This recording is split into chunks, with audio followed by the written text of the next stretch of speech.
well, thank you, Alex. Ferrum Crescent Limited, ticker is FCR. Last time we met was in January, face to face. That's right. It was a cold Friday evening, and I had recently joined the company as a non-executive director. How did that come about, please? So I joined as non-executive chairman. Yeah, I had been involved with the company previously as an advisor. I'd been a lead role in the IPO back in 2010, and I'd followed the company through some of its evolutions in the earlier days. yeah. Then, when the outgoing founding chairman wished to retire from the board, he asked me to come in as a non-executive chairman. We then, as part of that process, I came up to meet shareholders and agents such as yourself Yeah. and got some feedback and instigated a strategic review. As part of that strategic review, we looked for a start at this other project in Spain, which I'm sure we'll discuss more, and also a couple of the senior management elected to resign. As part of that, the board then invited me to take the reins as managing director and therefore become executive chairman. That's what I liked about you when we met up in January. You're a very hands-on guy. You're very approachable, and I don't know if investors realise this. You will actually talk to them on the phone and by email. Yes, I think it was difficult for the previous management, who were based down in Australia much of the time, to interact properly with shareholders. And as part of the strategy, the board, on my recommendation, realised that it would be better to have the management here in London in the same time zone as the investors, the same time zone as our principal assets in Spain and in South Africa, and as our key advisors as well. Certainly, I'm very happy to talk to investors. Having been an investment professional, I'm very comfortable with the rules and regulations about that. And so consequently, I'm comfortable and approachable, I hope. Well, I for one, I know you are, and I know people who've actually phoned you up. And just before we get going, the volume on your share and so on. Surely the likes of the say the compliance team, the nomads, the AIM regulators, there must be a bit of a tension at the moment because it looks like you've really people are starting to pick up on what you're doing. There's two factors at play here, Alex. Yeah, Firstly, yes, we've come up with a series of announcements over the last couple of months, not least of which is a couple of small fundings that we've done. But the other factor is that today, the new shares from our last placement, some yeah. 500 million, hit the register. So I think what's going on is that a lot of people are looking at that as the event which has triggered some activity, plus the fact that I'm speaking to you. Yeah, it's true. Well, we have spoken in the past on the phone, well, actually. So just to kick off, you've got Ferrum Crescent. It's apparently going through a metamorphosis. In what, into what and why? So, yeah, the company had been a single product, single asset company trying to develop a large iron ore deposit in South Africa. And we took a strategic view to try and use the fact that the market for these assets was so poor in the face of concerns about commodity markets, Yeah, try and use that as an opportunity to buy something cheap that we really liked and really believed in so that we could move it up the value curve. So the metamorphosis is from being a single product company into something which actually looks more broadly at generating value, trying to use small amounts of money to create new amounts of value and then reflect that through our efforts in marketing and transparency and good governance into the share price. yeah, because just looking at it, you've picked zinc, and the mining market at the moment's picking up. So it looks like you're on the curve. You're in the right place at the right time, in my humble opinion. Well, thank you. Time will tell. Zinc at the moment, I think, is still extremely cheap. Yeah, And I think it's got a long way to go, but there is starting to build a body of evidence and opinion that the zinc market will move into deficit, and actually quite a clear deficit, and that can only, in my view, be very positive for the zinc price, and thereby positive for those that can pick up zinc assets. We don't have a zinc asset yet, but we have an option yeah, on a true. Yeah, suite of zinc assets, and I think that will place us in good standing down the track. yeah. It's just when I talk to some of the other mining companies, just the feedback you get, and not digressing, but you look across, lithium, you've got gold, silver, and it just looks like the markets are definitely turning for the mining companies. It looks a good time, like, to be honest. I hope so. Yes, it's very difficult calling the turn in the whole market, Yeah, I agree. Yeah. and just as hard, really, in the individual ones. There are a lot of companies in gold and even quite a lot in lithium, Yeah, but there are not many in zinc. yeah, that's true. So what's the broad strategy of the company to going forward? The broad strategy is to make sure that every penny that we raise and every penny that we spend can generate, hopefully, a greater amount of value. That is our strategy. That is our dictum. To do that, we have to be very conscious of our cost controls, and we have to be very conscious of the way in which we allocate our own resources. We are a metals and mining company. That's Hmm. not going to change. We have a principal asset that remains our lead and our main focus in the iron ore asset in Limpopo province, the Moonlight project. And we wish to turn our efforts there into money. The zinc project is a secondary project, and we think that that's a very good one for the reasons I've just discussed. Yeah, if I can just obviously the interest, people talk about this the Moonlight project. You have a funding partner. Is how do I say this? Everybody's basically a lot of people are looking at this Moonlight project, but me personally, I think the Spain player looks with Goldcrest and the zinc and all that. I think that's an interesting one. What I'm trying to say is, without trying to get anything obviously that's not in the public domain, they look two very exciting prospects.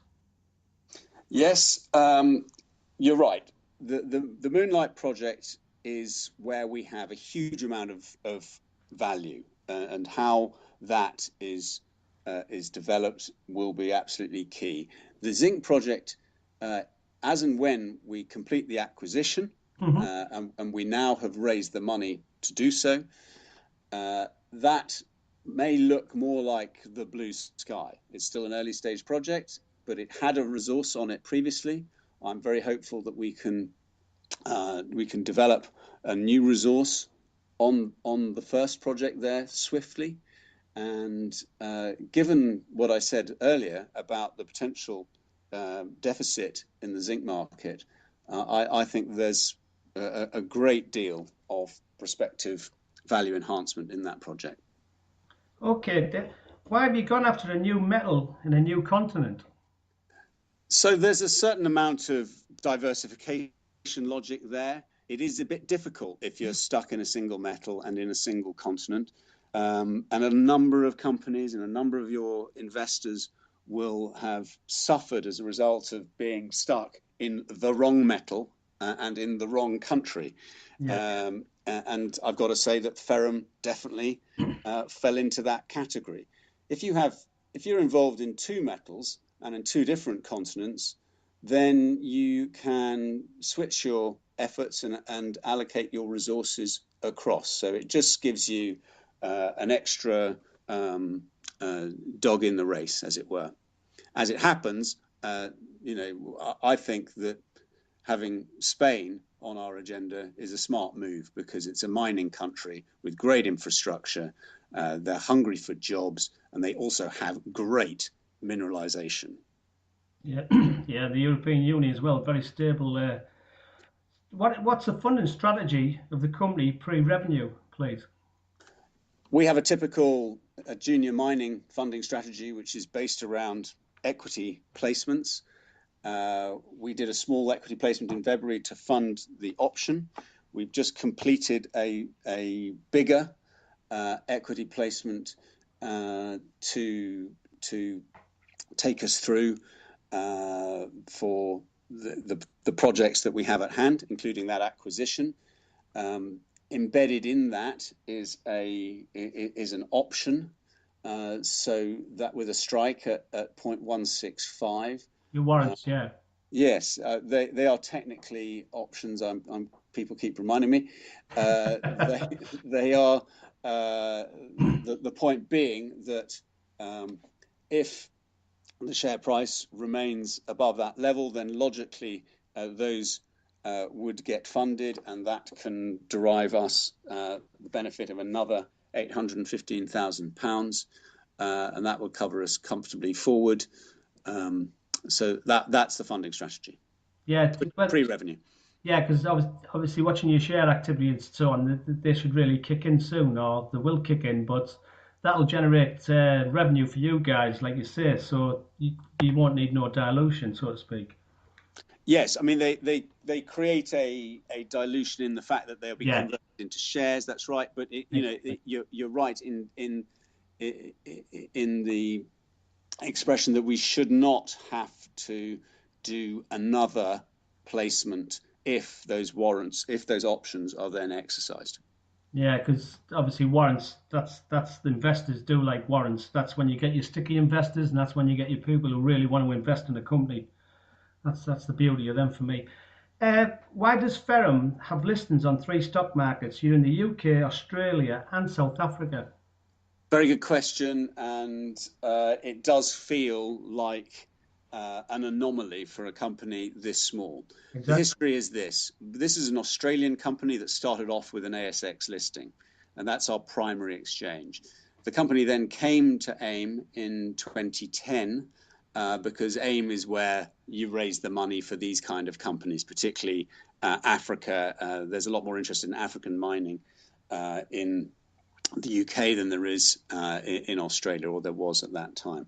The South Africa listing came about as a methodology to roll up the greater interest in the holding company of the Moonlight project. So it was a device that would allow certain exemptions from what was called then the Black Economic Empowerment schemes in South Africa. So it's because of that we have 97% of the asset holding company. To be honest, the South African and Australian listings do not cost us very much. It's the AIM listing that costs you because of the structure of brokers and nomads, etc. However, it's the AIM market that's actually the useful one for us. So we are where we're at, and we can manage it quite comfortably. But the AIM market is where the liquidity is currently. No, that's great. Thanks for clearing that up, because that's a standout question. As the new MD, who was not, don't take this rude by the way, Justin, I know we're mates. As the new MD who has not done this role before, how can you be confident that you can deliver? Yeah, I have not been executive chairman of a junior mining company before, but I have been an advisor to a number of junior mining companies and a number of executive chairmen, to that matter, for a period of time. I've had an interest and an involvement in mining which goes back into last century, let's put it like that. I'm also chairman and founder of the Oxford Mining Club, which puts me into a great deal of contact with the sector and the investors. And I'm very lucky that I have an excellent set of advisors and directors, board members around me to keep me honest. Yeah, you just beat me to the punch there. I was gonna mention that Oxford Mining Club, but you've just told me thunder. Right. So what sort of news flow can we expect from the company this year, please? Well, I'm hoping a good deal of positive news flow. Uh, Obviously, I can't go into the specifics, but you're asking what sort. Yeah. It'll broadly come into two categories. News flow about South Africa. We have a funding partner there. We are looking aggressively at how that partnership can evolve. That partnership is not an exclusive one, so we are entitled to receive and foment conversations with other partners down there. Our partnerships down there include mining companies, steel companies, the municipalities. We have a very good relationship with the Department for Mineral Resources. We're talking to the other local communities, and then clearly there are the investment groups as well. So any developments in our relationships with those can create very exciting news flow. Then we could also see further studies come through or further information come through that pertain to the resource, and that we have not stopped doing studies, and we have not stopped looking at ways in which we can develop our understanding for the feasibility of the project. And in Spain, clearly the next main announcement should hopefully be the the completion of the purchase agreement, Yeah. and then how we are going to derive value there, possibly by reinterpreting the very large amount of existing data and drill core on the lead asset in Toral. That was actually I was going to touch on Spain there, just to say it was fully funded. You've got Gold Crest, you've got the zinc situation, and I believe you've quoted in the public domain £2.5 billion.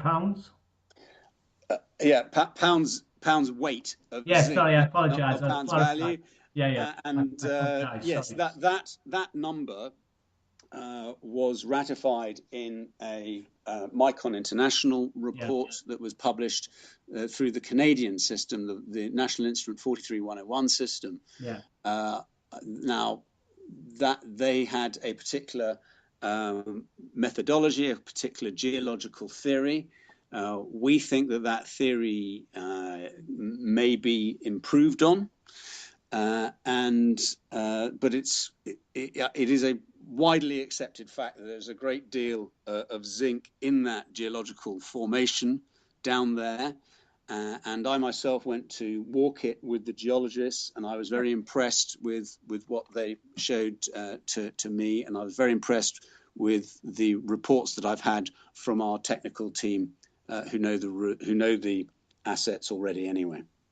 Okay, so that leads me on to, do you see the company building its portfolio in zinc assets or in Spain, perhaps? Yeah, I would see us looking. We like zinc, and so we've already had people approach us about other zinc stories in other places. At the moment, we want to be focused on what we're trying to do. We're still a company that's broadly in a kind of turnaround situation, and we've got big projects and big aspirations for the birds that we have in the hand. I should put it like that. Good use of words, may I add? Yeah, thank you.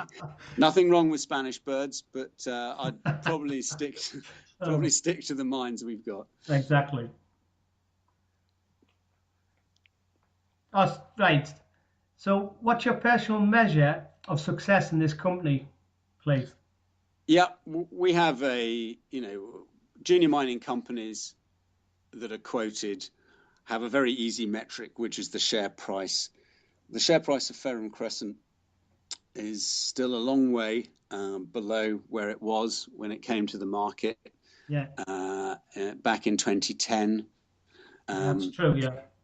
Okay, there are more shares in issue, etc. Yeah. we've got a long road ahead of us. We've got plenty of work to get on with, and we've got plenty of partnerships to forge and form, not least of which with the investors. And so my personal measure of success for this company will be to keep the share price moving onwards and upwards, and try to recover the value and the faith that people had in the company originally. Yeah, to try and some of the lost ground. I understand, from past investors. Obviously, new investors won't know that story. Just right. So your market cap, the last time I looked, I can't keep track of it. It's 2.4 million. Question is, what's your thoughts on your market cap being sub 5 million? Can you answer that question? Yeah, my personal thoughts are that our market cap should go up, because we're adding value to these stories, and that if these metals perform in the way in which we think, then the embedded value of what we've got and all the economics that pertain to the future mining of those will improve.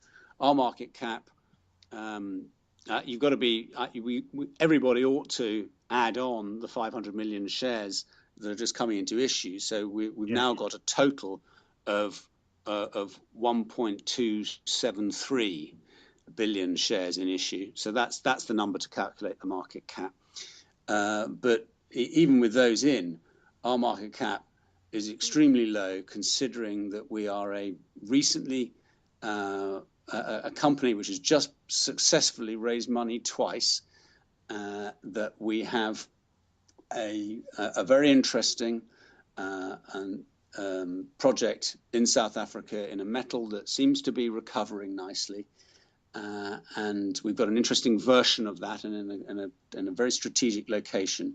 Plus, we have this option to acquire these high-grade zinc assets in another very good location with good geology, good topography, and we have, I think, an excellent team to deliver. It sounds really interesting. Like I said, me and you have talked in the past and all that, and I remember the February raise was oversubscribed, and then you've done it again here. But just by the way, thanks very much for talking to LSE Share Talk. It's always a pleasure to talk to you, Justin. But anytime. Just a quick one here. So just a quick one. So say over the next 3 to 6 months, it must be exciting times for you guys on the news front. I know you can't, but in the public domain, there must be a news flow coming for shareholders. Yes, it's our absolute determination to bring through regular news, not just out of the spirit of better communication, but we believe that we've got the right course of action in place to bring through positive change to the story, and that'll have to come through the news flow. Yeah, because that's like you say, that's what shareholders want to hear, that sort of thing. But again, Justin, thanks very much for talking to us, and I'm sure I'll be on the phone sometime pestering you. Anytime you like. All right, thanks very much.